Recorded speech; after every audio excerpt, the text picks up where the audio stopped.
Hello again and welcome to another 140k Mordian Glory video. In today's episode, we shall once again be casting our ever critical eye over the 10th edition datasheets for the Imperial Guard. And we will be delving into the depths of Forge World. We've taken a look at a few Forge World tanks recently, some of them good, most of them a bit obscure and weird. But today I am very excited because we will be talking about one of my favourite tanks in the Guard. What do you get when you combine an Imperial Guard Super Heavy with the weapon of a Warhound Titan? I'll tell you what you get. A good time, and also a Macharius Vulcan. One of the lesser known variants of the venerable Macharius tank, the Vulcan puts out enough Dakka to make even a Leman Russ Punisher blush. And point for point, it has enough shot output, it can sling enough lead down range that even a Stormlord would be impressed. But the big question is that enough to make the Vulcan a viable unit on the tabletop? Or will it be spending an addition on the shelf? Well, there's only one way to find out. Let's mount up, roll out, and drive right into today's episode.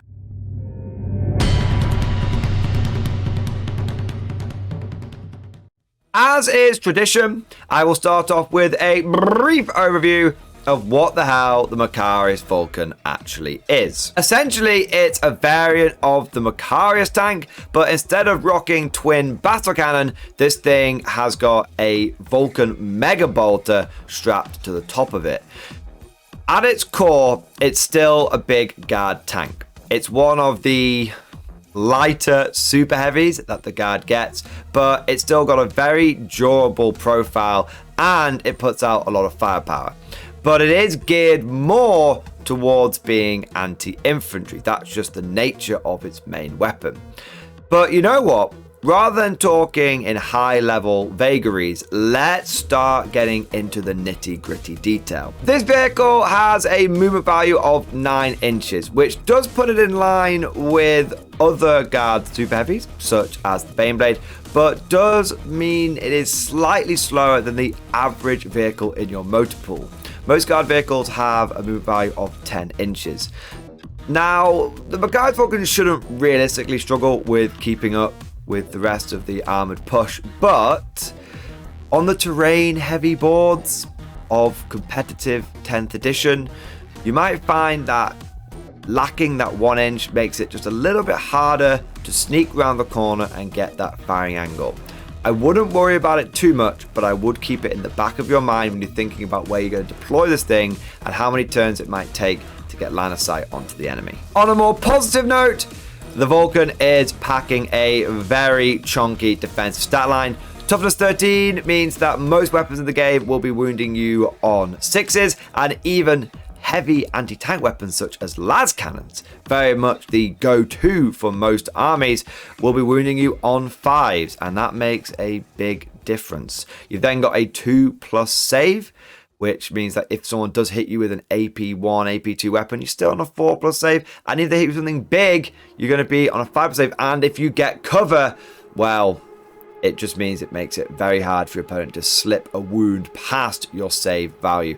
And if they do somehow manage to do that, well, 20 wounds is going to take them quite a while to chew through. Rounding out the profile, we have Leadership 7+, which is completely normal for Guard units. Pretty much everything in our army has that value.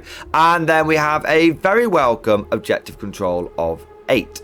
Now, this is significant because it means that your opponent can't just sneak an objective away from you with a squad of elite infantry. No, they're going to have to commit some kind of regular battle line unit to realistically take an objective off a Macharius Vulcan. But as you'll see later on, if your opponent is committing his line infantry against a Vulcan, well, that plays very nicely into your hands. This is because fundamentally the Macharius Vulcan is an anti-infantry vehicle, and you'll see that in its loadout. It comes equipped with 2 heavy stubbers, a Macharius Vulcan Mega Bolter, and a twin heavy stubber as standard. You can swap out the 2 heavy stubber sponsons for 2 heavy bolter sponsons or 2 heavy flamer. You can then give it a hunter killer missile, and you can give it a heavy stubber or a storm bolter. Now, the majority of the weapons that you find on this vehicle are exactly the same as you can find elsewhere in the Guard. The heavy stubbers are 36-inch range, they're rapid fire 3 shot, strength 4, AP nothing, damage 1. Heavy bolters, they get 3 shot, strength 5, AP -1, damage 2 with sustained hits. Really, what we're looking at here, what sets the Vulcan apart from everyone else, is the Mega Bolter. This has got a 48-inch range. It has sustained hits 1. 16 attacks. Woo, baby. That's nice. At ballistic skill 4+, but don't forget we can give this thing take aim via tank orders, so it will actually be hitting on a 3+ most of the time. And then we've got strength 6, AP -1, damage 2. Basically, it is putting out 16 heavy bolter shots that have got better range and better strength. What I like about this weapon so much, personally, is that it's very reliable and it's unique. Sure, the Macharius battle tank has got a bigger gun. It's got better strength and it's got better damage. But that D6 + 3 shots makes it pretty swingy, and you might just get a 1 at the worst possible time. Also, if I wanted a battle cannon tank, why wouldn't I just go cheap and go for a Leman Russ? Hell, why wouldn't I go for a Rogel Dawn? It also gets twin battle cannon, and it's cheaper than taking Macharius. So the regular Macharius is overshadowed by other things, but the Vulcan Mega Bolter, really, it's bringing something unique to the table. You've got that fixed number of 16 shots. You can't really find a similar weapon elsewhere at a similar price point. If you look at the Lemur's Punisher, it's not got the AP, it's not got the damage, it's not really in the same ballpark. And then if you start looking at the Stormlord, you're like, well, this thing is a lot more expensive.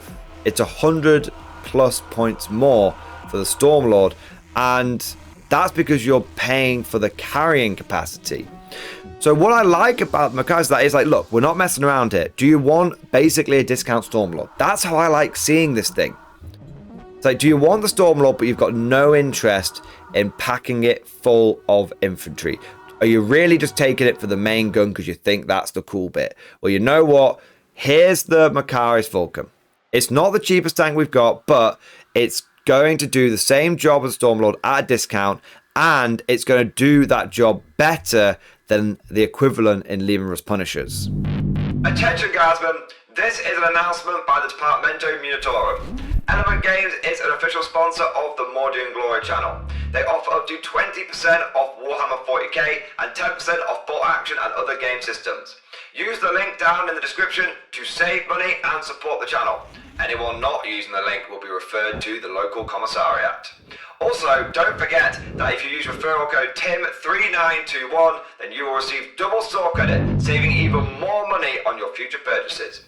That's all for now. Fallout! Now, when it comes to how you support that Mega Bolter, I'm kind of torn on a final loadout for the Macharius Vulcan.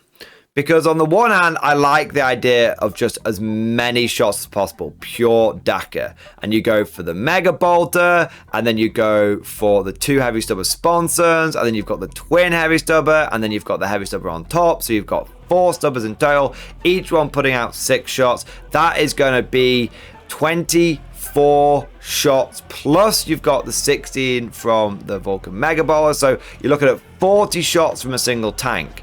And you've got some sustained hits from the Macharius Vulcan Mega Bolter as well. So that's a lot of Daka.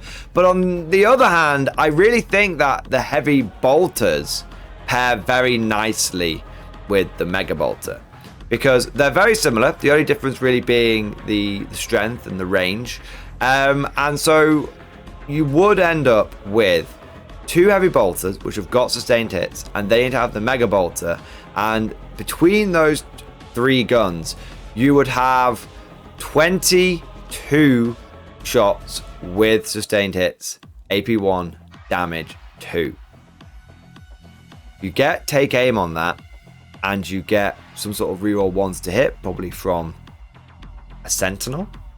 And then if you put like some support from like fields of fire and stuff, you could end up with a huge amount of successful hits, and those can be at a very respectable AP and also damage as well. So you would lose out on a few shots, but I think the extra punch is worth it. And so I'm leaning more towards the final loadout for the Macharius Vulcan would be Mega Bolter, 2 heavy bolters, twin heavy stubber on top, and a 100 killer missile. But wait, there's more, because the Macharius Vulcan actually has an ability that's worth something. Hooray! Oh my god, it feels like most of the Forge World tanks, they just come up with the ability at the end, slap it on, and don't really give it any thought. But Armored Aggressor, which is what the Vulcan gets, is actually kind of useful. Each time this model makes a ranged attack, it does not suffer the penalty to hit roll for being within engagement range of 1 or more enemy units. That's nice. It's similar to the Demolisher. It's similar to the Eradicator. It means that if someone tries to tie you up, the Macharius Vulcan could already like blaze away with all of its shots, but it would have been at -1 to hit. Now it's like, nope, I can shoot you, no problems, all the time. Whether you tie me up or not, I can just clear my own hole. None of my weapons are blast weapons, so I'm just going to have an awesome time. It means you can kind of be a little aggressive with it. You've got a Macharius Vulcan, and you're supporting it like you would any other super heavy with a Tech Priest, which has got that 4+ invulnerable save, and then you've got orders on it, so it's hitting on 3s, maybe some sort of real 1s like we mentioned before. You can make a vehicle that it's really frustrating for your opponent to deal with, because you push it onto the objective, and they've either got to dedicate lots of anti-tank to kill it, which is fine, but if they're doing that, they're not going after what is more likely your other more valuable super heavies like your Rogel Daunt, your Lehman Rusts and stuff. So they either blow you up or they try and sneak the objective away from you. But because of your OC of 8, they're going to have to commit something which has got a decent objective control of their own. And that's perfect, because the Macharius Vulcan feeds on those kind of units. Its main diet is battle line infantry, almost any kind from any army. And so I feel like the Macharius's armored aggressive ability it allows you to be aggressive with your armor, which is brilliant. However, there is an elephant in the room. And no, I'm not talking about your mother. I'm talking about the points cost. I really do like the Vulcan, but we can't get away from the fact that it is going to cost 310 points. That does make it more pricey than a Rogel Dawn, which is 260. And it does mean, I mentioned before, you could get multiple Punishers for this thing. You can almost get 2 Lehman Rust Punishers for this. 2 Lehman Punishers would come in at 320 points, only 10 points more. So basically same ballpark. It's tough to make a case for Macharius at its current points value. The Vulcan, I think, is the strongest out of all 3. The Vulcan, the Battle Tank, and the Vanquisher. But being the best of an overpriced bunch doesn't make you great. So what I would say overall is that the Macharius Vulcan is a fun tank. And it definitely feels like it's got a better leg to stand on than the Vanquisher and the regular Macharius. But you're probably still better off with going something like a Rogel Dawn. At the end of the day, the Dawn gets 3 stubbers, and it can have 2 heavy bolters, and it can have the Castigator Gatling Cannon. If you want to have Daka, the Dawn's bringing it. And on top of that, you've then got a gun that can actually take on many other targets with the Oppressor Cannon, and you've got the Coaxial Autocannon as well.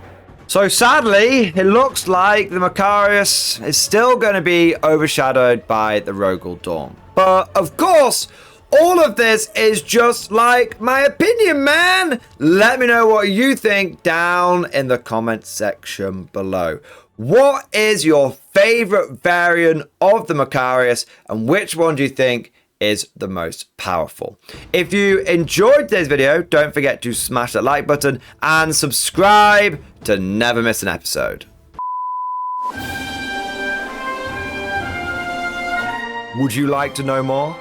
If so, then please consider becoming a channel member or patron. By supporting the channel, not only will you be doing your part, but you'll also be helping me create more content for your viewing pleasure and unlocking a whole host of perks. You get everything from a badge next to your name, custom emojis, but the big one is access to the Mordian Glory Discord server, an online community with almost 2,500 active members.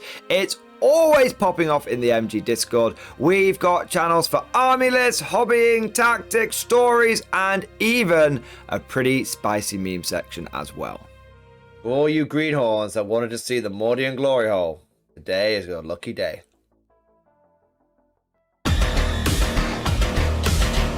And joking aside, I do want to say a massive thank you to all of the current channel members and patrons. You guys are amazing. Truly the lifeblood of the channel. I could not do Mordian Glory full time without the incredible and generous support of my members. So thank you guys so much. And last but certainly not least, I want to say a personal thank you to all of my top tier Patreons.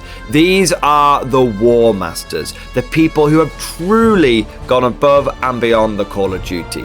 So a massive thank you to Bon Bon Vert, Mad Larkin, Mark Panconi, RJ Scorpion, Swordfish Trombone, John Stubbs, Nick Walsh, Diesel Fox, August Vardy, and the Tommies.